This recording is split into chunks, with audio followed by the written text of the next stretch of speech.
Imagina por un momento que todo lo que crees saber sobre Cleopatra es falso. ¿Por qué? ¿Y si la última reina de Egipto no fue la seductora manipuladora que la historia popular nos vendió, sino algo mucho más incómodo para quienes escribieron su historia?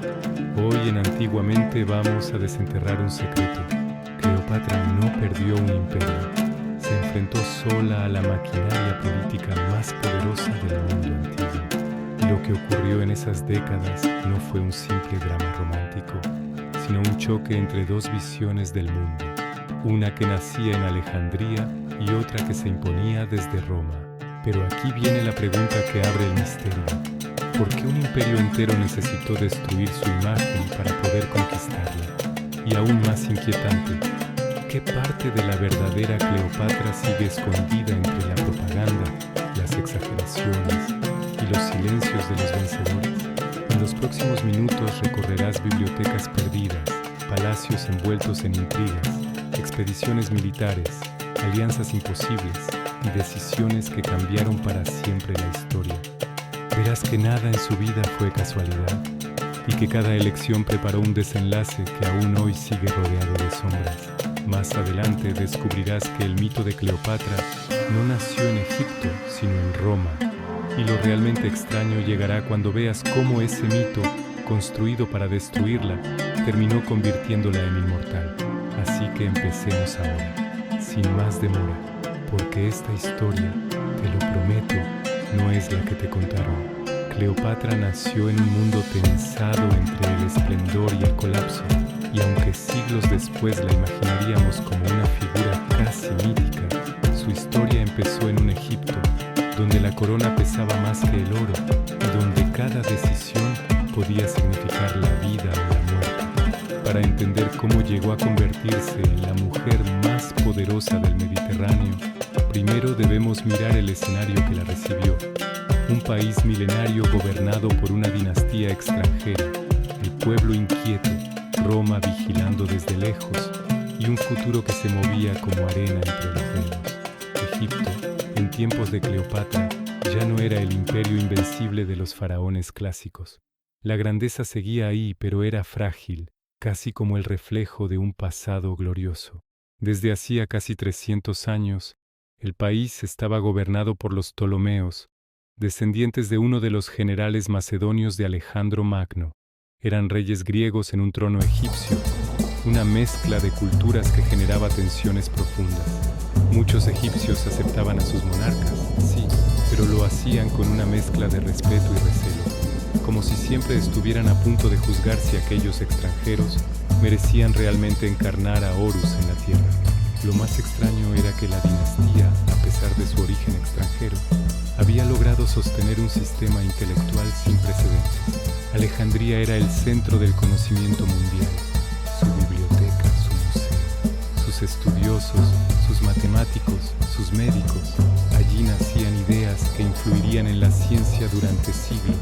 Era un faro de saber, pero también un hervidero político.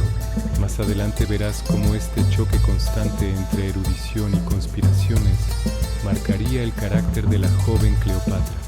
Su padre, Ptolomeo XII, gobernaba como quien camina sobre hielo delgado. Sabía que su autoridad no estaba del todo asegurada y que solo una fuerza externa mantenía el equilibrio. Roma dependía de manera casi humillante del apoyo de la República Romana para conservar el trono. Tan solo observa esta contradicción. Egipto, uno de los países más ricos del Mediterráneo, era a la vez vulnerable, y su rey lo sabía, tanto que pasó buena parte de su vida tratando de comprar favores políticos a los romanos con enormes cantidades de dinero. Lo más irónico, cuanto más buscaba protegerse con Roma, más dependiente se volvía de ella.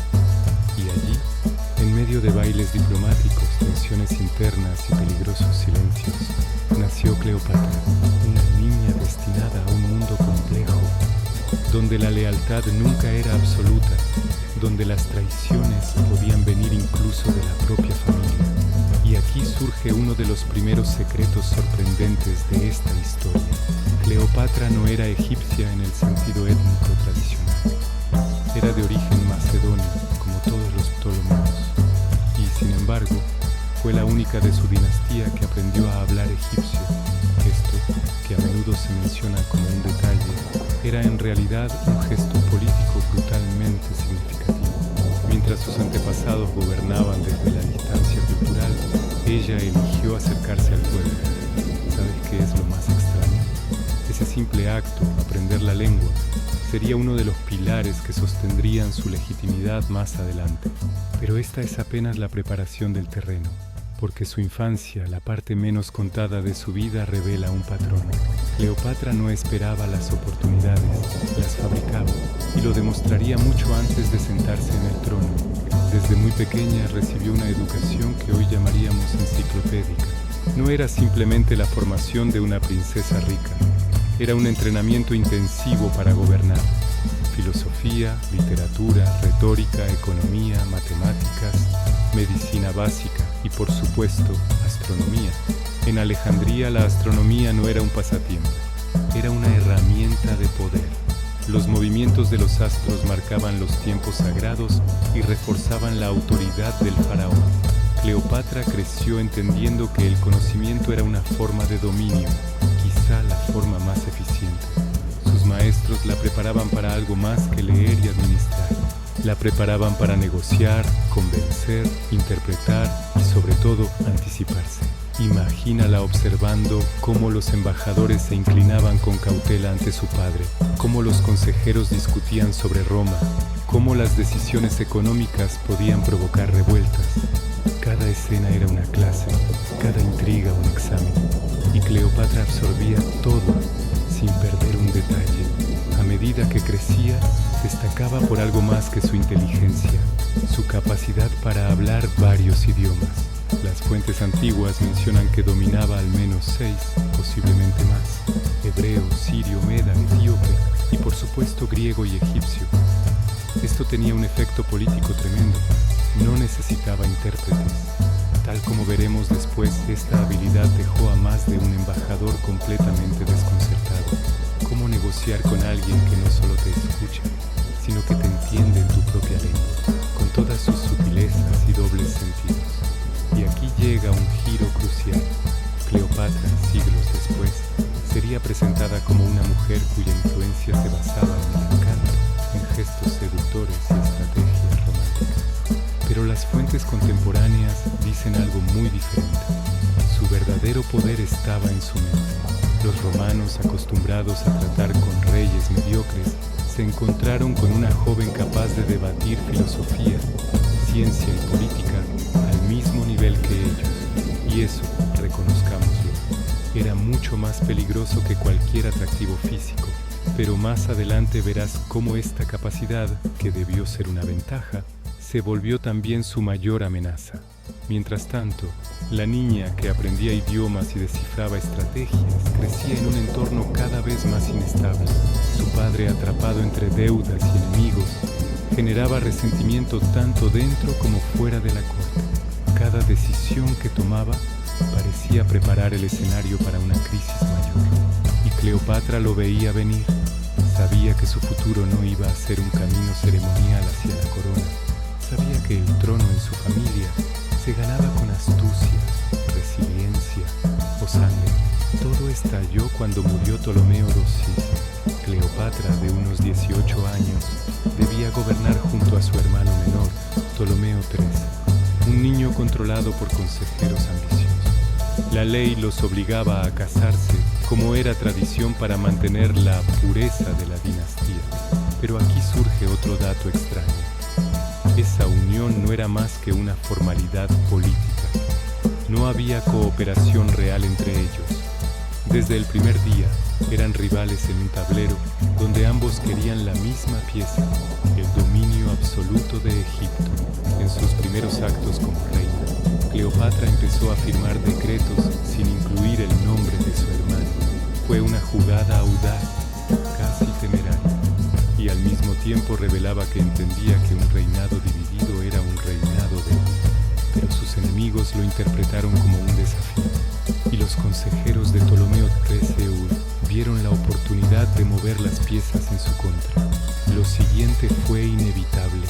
La empujaron al exilio. Cleopatra Cleopatra se vio obligada a abandonar Alejandría y refugiarse en Siria. Y aquí ocurre algo decisivo. No se derrumbó, no se resignó. Contra todo pronóstico, usó su destierro como una plataforma para recuperarse. Reunió tropas, negoció apoyos y esperó el momento perfecto para volver. Y es aquí cuando aparece Roma, una vez más, como fuerza determinante en el destino de Egipto. Marco Pompeyo, derrotado por Julio César, huyó a Alejandría buscando refugio, pero los consejeros de Ptolomeo Trétemo, temiendo que interferir con Roma fuera peligroso, cometieron un error monumental. Lo asesinaron y luego presentaron su cabeza a César como si le entregaran un obsequio político. Para César, aquello fue una traición y una falta de respeto intolerable. El general romano entró en Alejandría enfurecido, dispuesto a reorganizar el país para que se ajustara a sus intereses. Cleopatra entendió que ese era su momento. Si quería recuperar el trono, debía llegar hasta César antes que cualquiera, y lo hizo de la forma más audaz posible. La famosa escena de su llegada ha sido contada de 1000 maneras, algunas exageradas, otras casi caricaturescas, pero lo cierto es que Cleopatra logró colarse en el palacio, esquivando guardias y enemigos, para presentarse directamente ante César. No fue un acto teatral, fue una declaración de poder. Llegó envuelta en una alfombra o un saco de tela. Las versiones varían, pero el mensaje era el mismo.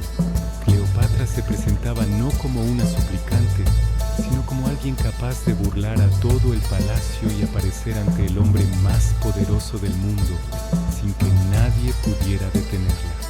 ¿Sabes qué es lo más curioso?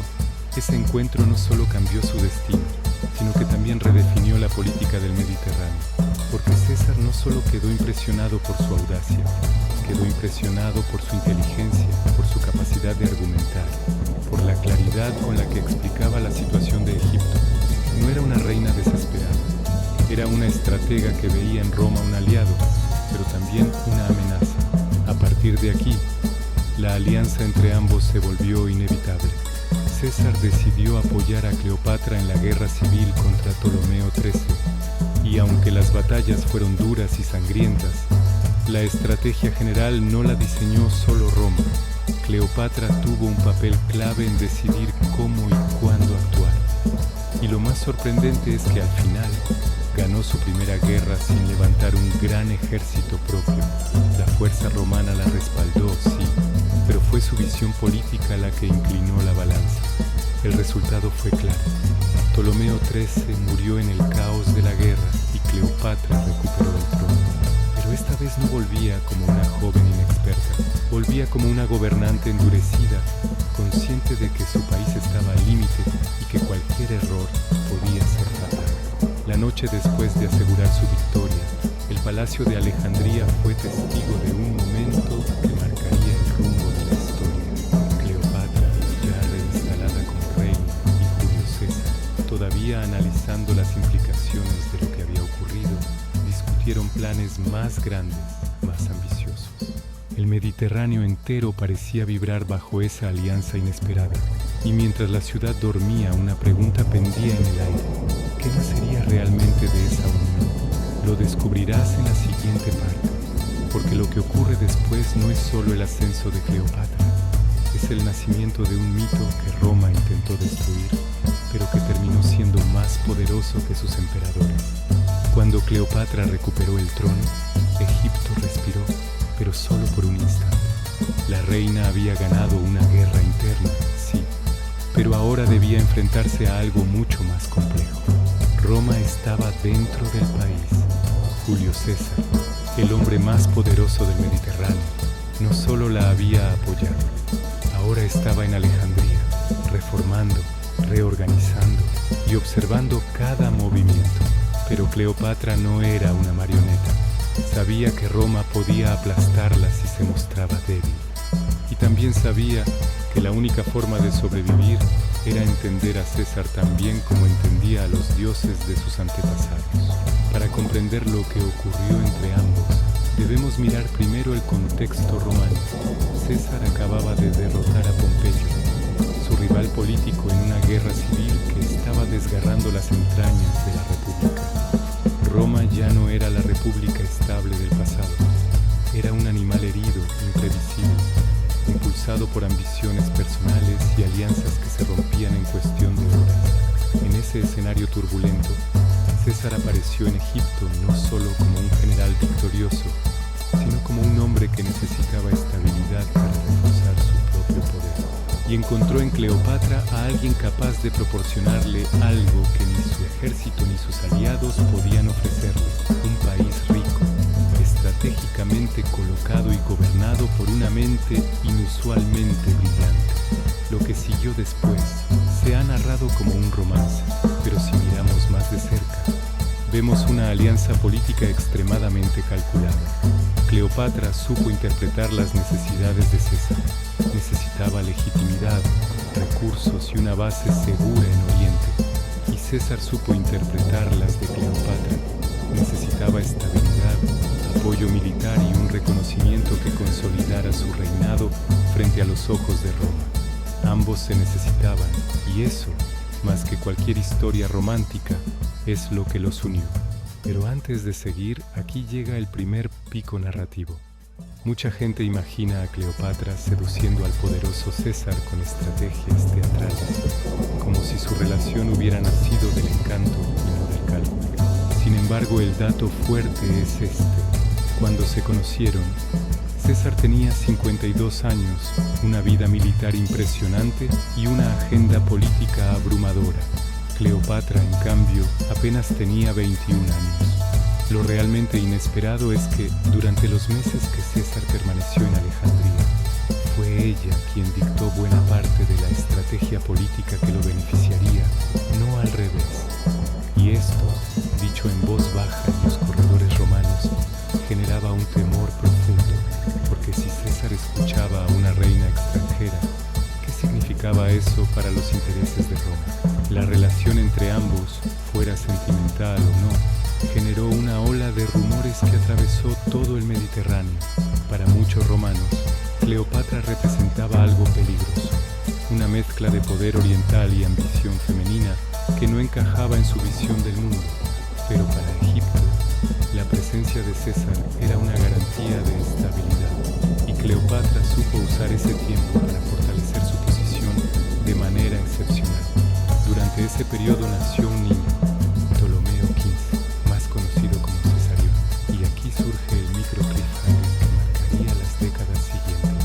Este niño, hijo de Cleopatra y, según ella afirmaba, de Julio César, era una posibilidad explosiva, porque si el heredero de César no era un romano, sino un faraón, entonces el futuro del imperio podía dar un giro extremo. Más adelante verás cómo esta idea, que parecía improbable, encendió alarmas peligrosas en el corazón de Roma. Mientras tanto, Cleopatra consolidaba su poder interno, y lo hacía como no lo había hecho ningún Ptolomeo antes. Reorganizó la economía, impulsó el comercio marítimo, reforzó la estabilidad de las provincias y estableció alianzas internas que silenciaron las amenazas locales. Bajo su mando, Egipto volvió a ser un país rico, moderno y sorprendentemente estable.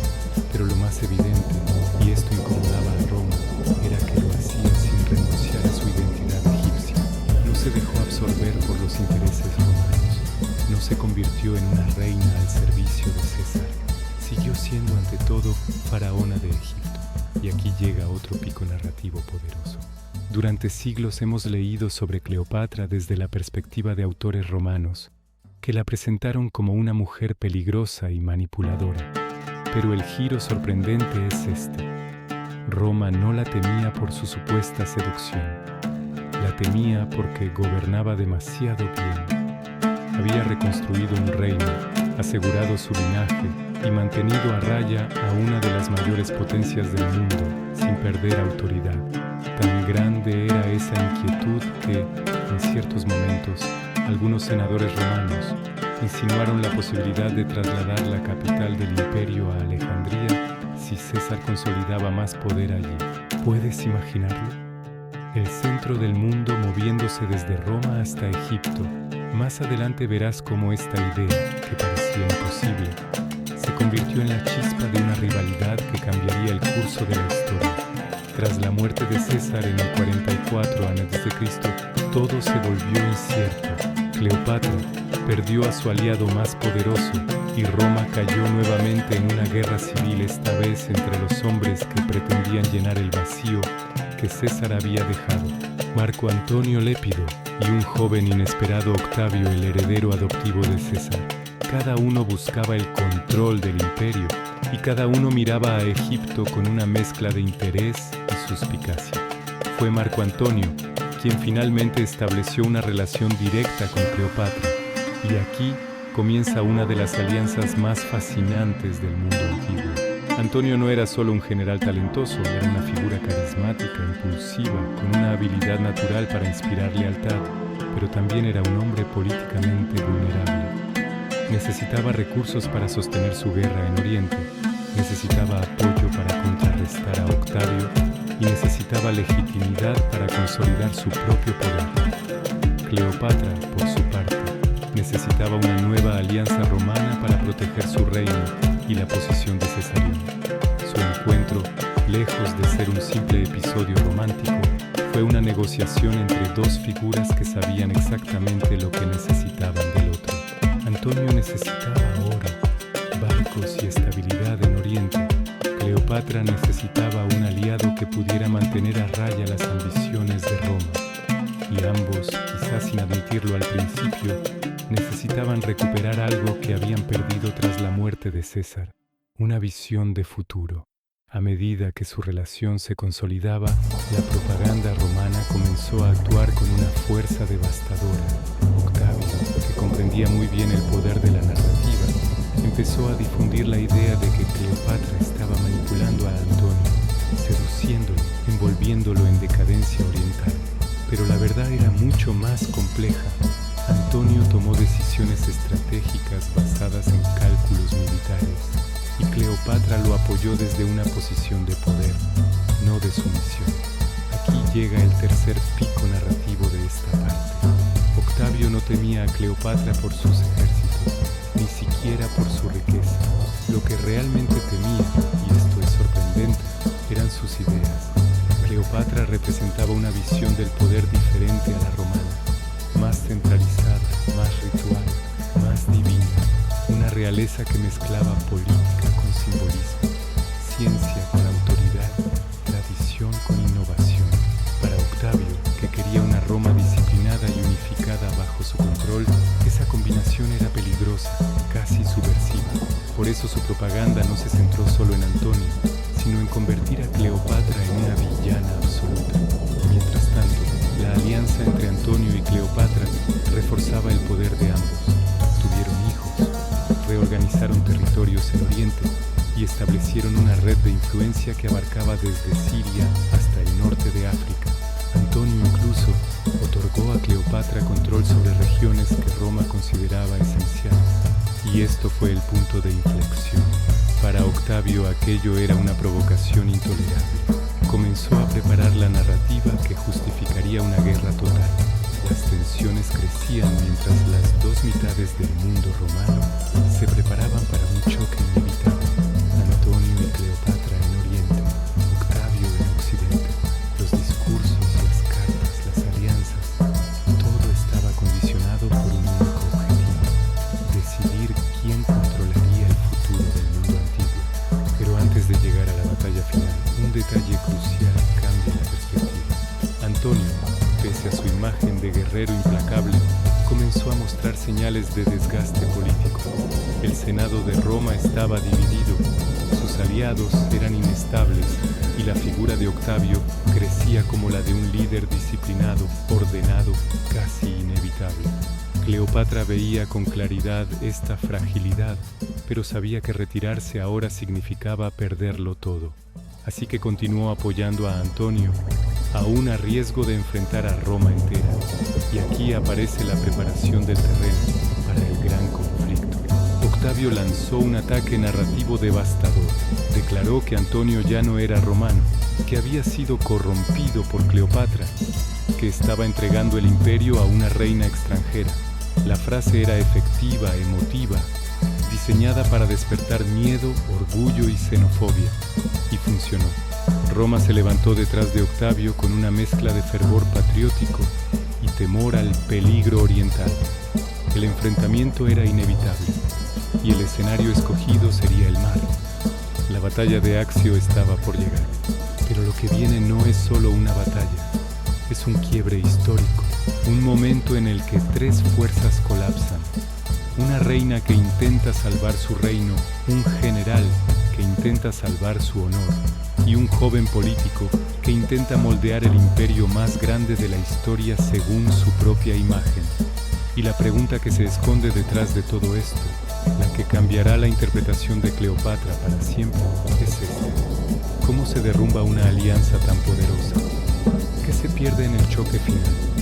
¿Y qué parte de Cleopatra logra sobrevivir incluso a la propaganda de Roma?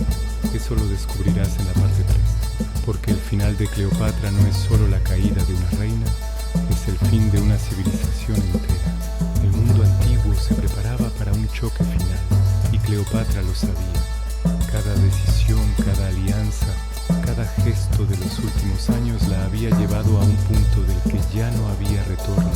Alejandro Magno había conquistado imperios enteros con menos tensión de la que ahora pesaba sobre Egipto, y en este instante, con Roma dividida y el destino del Mediterráneo colgando de un hilo, Cleopatra debía tomar decisiones que no solo marcarían su vida, sino también el final de una era. Marco Antonio, su principal aliado y compañero político, estaba lejos de ser el general imparable que alguna vez había comandado legiones enteras. Cansado, presionado por traiciones internas y consciente del ascenso imparable de Octavio, comenzaba a mostrar señales de desgaste emocional. Cleopatra lo veía con una mezcla de preocupación y determinación. Sabía que la batalla que se acercaba no se libraría solo con espadas y barcos. Sería una guerra psicológica, una guerra de prestigio, una guerra en la que la historia misma estaba en juego. Los movimientos previos a la batalla de Accio revelan la complejidad del momento. Antonio tenía más barcos que Octavio, más experiencia naval y, en teoría, un mejor conocimiento del terreno. Tenía además el apoyo financiero de Egipto, la riqueza de Alejandría y un ejército que aún le era leal. Cleopatra, por su parte, había logrado equipar una flota poderosa, con barcos reforzados y marineros entrenados. Sobre el papel, la ventaja era clara, pero sobre el agua, los papeles pueden quemarse con una sola chispa. Aquí llega el primer pico narrativo. El dato fuerte es que Antonio tenía superioridad naval real, más naves pesadas, más capacidad de impacto y un personal experimentado. Lo inesperado, lo que casi nadie creería si no estuviera registrado en numerosas fuentes, es que Octavio preparó una trampa meticulosa que no dependía de la fuerza, sino de la paciencia.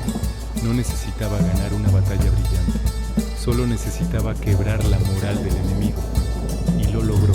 Encerró a Antonio en una posición donde la falta de suministros, la presión política y el desgaste progresivo hicieron más daño que cualquier lanza. Cuando la batalla de Accio estalló finalmente, Antonio ya estaba derrotado mucho antes de que los barcos se hundieran. Cleopatra presenció el desarrollo de aquella batalla desde su propia nave, una embarcación insignia dorada, símbolo de realeza y poder. Quería mostrar fortaleza ante su flota y ante Roma. Sin embargo, la estrategia de Octavio funcionó mejor de lo previsto. A medida que el caos se extendía por las aguas, Cleopatra tomó una decisión desesperada: retirarse para salvar sus barcos, sus tropas y su última oportunidad de reconstrucción. Antonio, al verla alejarse, cometió un gesto que marcaría su destino. Abandonó su flota para seguirla. Ese momento fue interpretado durante siglos como un acto de amor irracional, pero observado con frialdad, también fue una decisión política. Antonio sabía que si Cleopatra era capturada, Egipto caería y él perdería la única fuente de recursos capaz de sostener su resistencia. Sin Egipto no había guerra posible. Lo que Antonio hizo no fue seguirla por romanticismo, sino aferrarse al único camino que aún podía ofrecerle una esperanza estratégica. Aún así, la retirada de ambos selló la derrota. La flota quedó a merced de Octavio, y las consecuencias fueron devastadoras. Lo que siguió fue un retroceso lento, casi agónico, hacia Egipto. Antonio y Cleopatra se aislaron en Alejandría intentando reorganizar lo que quedaba de sus fuerzas. Pero lo más doloroso era que, por primera vez, sus enemigos no estaban solo fuera de las murallas. Dentro de Egipto, algunos consejeros empezaron a dudar. Otros, directamente, comenzaron a negociar con Roma. La confianza se deshilachaba, incluso entre los aliados más cercanos. Aquí aparece un momento emocional difícil de ignorar. Antonio, una figura inmensa en la historia militar de Roma, comenzó a hundirse en una melancolía que rozaba la autodestrucción. Sentía que había fallado no solo a Roma, sino también a Cleopatra, a quien consideraba su igual político, su contraparte en Oriente. Cleopatra, en cambio, mantenía la mente fría. Sabía que aún había opciones, aunque pocas aún quedaban. La reina, que había sobrevivido a conspiraciones, guerras civiles y a la sombra de César, no se rendía fácilmente, pero incluso para Cleopatra la situación era alarmante. Octavio avanzaba con rapidez. Sus generales cortaban rutas de suministro. Su propaganda influía incluso en Alejandría, y el pueblo comenzaba a inquietarse ante el posible asedio. La reina convocó a sus consejeros más leales. Necesitaba un último plan, uno que pudiera cambiar la narrativa, aunque fuera por un instante. Más adelante verás cómo este intento, aunque ingenioso, no logró revertir lo inevitable. Octavio finalmente llegó a Egipto.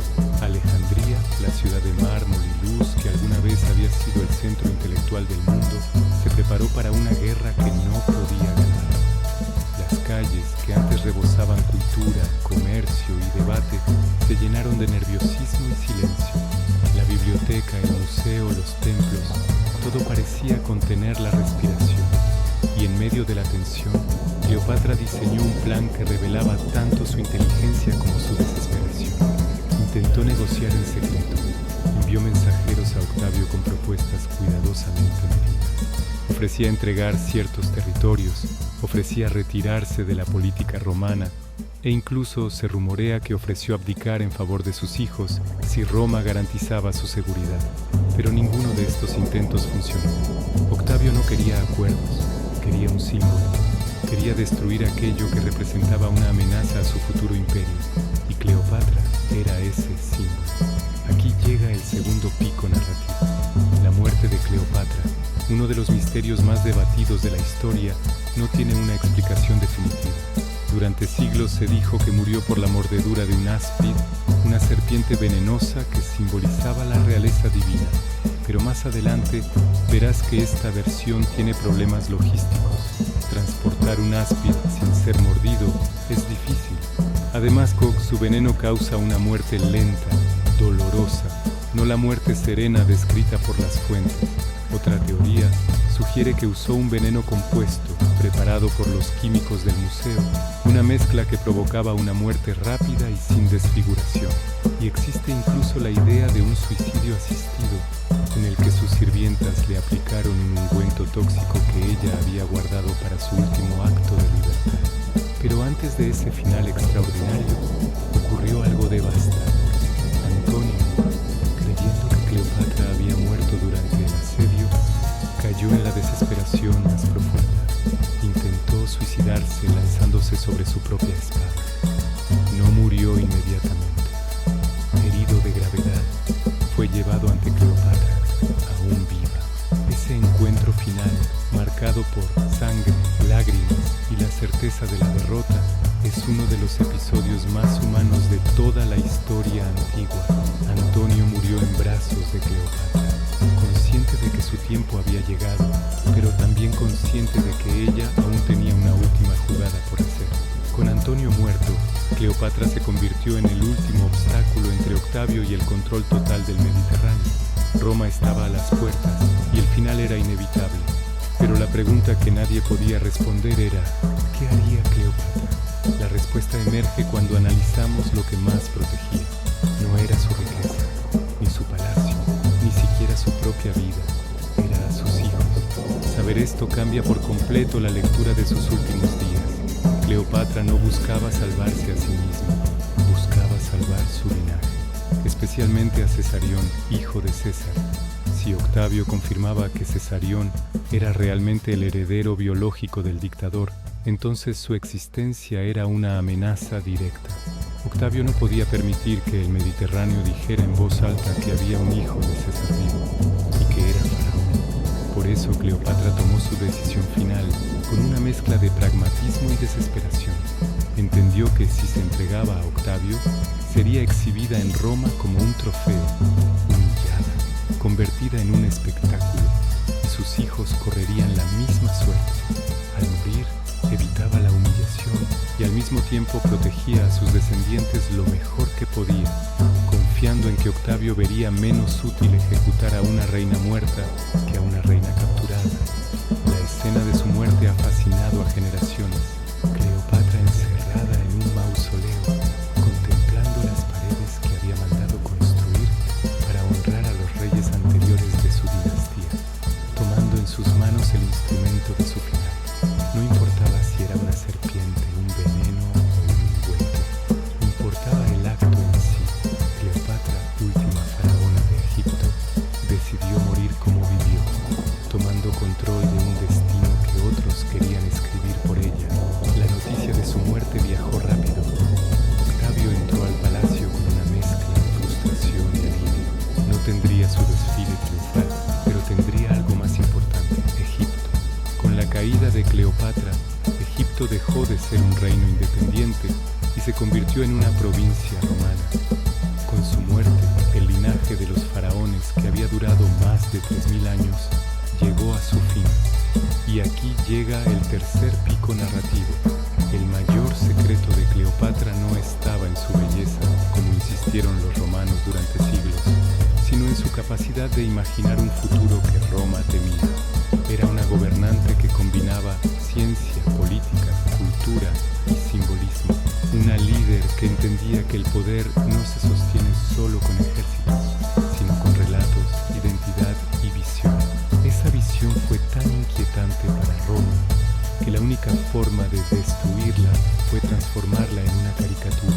Tras su muerte, empezó una campaña de siglos de difamación. Escritores romanos la describieron como una bruja, una seductora, una extranjera perversa. Hicieron todo lo posible por borrar su inteligencia, minimizar sus logros y convertir su historia en una advertencia. Pero con el tiempo ocurrió algo inesperado. Esa misma propaganda terminó transformándola en mito, y el mito resultó más fuerte que la calumnia. Cleopatra se convirtió en símbolo de resistencia, de ambición, de poder femenino, de identidad cultural. Inspiró obras, leyendas, investigaciones científicas, teorías históricas. Su figura se reescribió una y otra vez, desde la antigüedad hasta la Edad Media, desde Shakespeare hasta el cine moderno. Cada generación proyectó en ella sus temores y sus aspiraciones, y esa es su mayor victoria. Cleopatra, derrotada en vida, triunfó en la memoria colectiva. Hoy, cuando hablamos de ella, no solo hablamos de una reina del pasado, hablamos de una mujer capaz de desafiar a un imperio, de construir un país entre ruinas, de alterar el curso de la historia y de sobrevivir incluso a sus enemigos más poderosos, los cronistas. Y ahora que hemos recorrido su ascenso, su alianza con Roma, su caída y su legado, queda una pregunta final. ¿Qué nos enseña Cleopatra? Tal vez que el poder en todas las épocas depende tanto de la narrativa como de la fuerza. Tal vez que incluso los imperios más grandes temen a quienes pueden imaginar otro mundo. O quizás simplemente que la historia no la escriben solo los vencedores, sino también los que se niegan a ser olvidados. Este ha sido el final de una civilización entera, pero no el final de los misterios del mundo antiguo. Si quieres seguir explorando las historias que Roma intentó ocultar, acompáñame en el próximo video del canal, porque aún quedan muchos secretos por revelar.